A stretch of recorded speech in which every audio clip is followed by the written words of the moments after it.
Afternoon mga kaparmer. So papakain tayo sa ating mga alaga kasi matagal na itong hindi sila nakakain ng feeds kasi puro na lang corn bran ang kinakain. So ipapatikim din natin sa kanila ang pure feeds na kahit paminsan-minsan lang, no? Para naman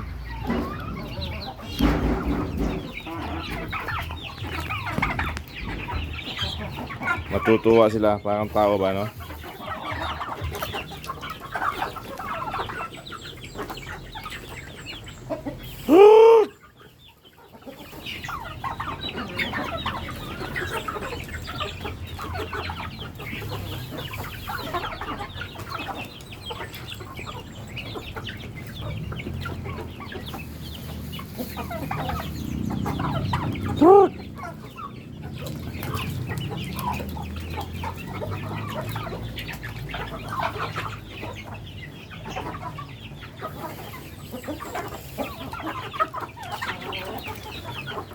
Biol, butang ka na yung page tayo.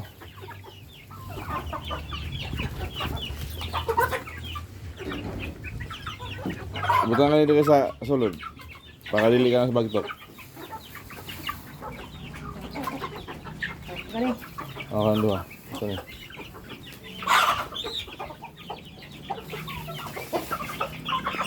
Unyang hapon, gamay na lang isabod na nila.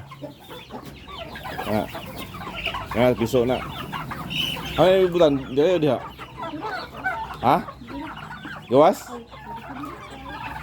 Diyan na ka na sa bagtok diya.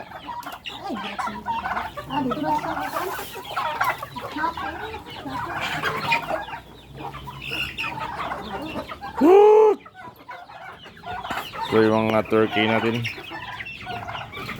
4 na piraso.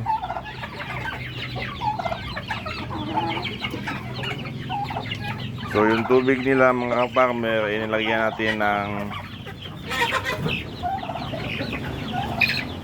gamot prevention sa sipon. So mas maganda naka-prevention tayo kaysa mag-cure, no? So hanggang sa muli, magandang hapon sa inyong lahat.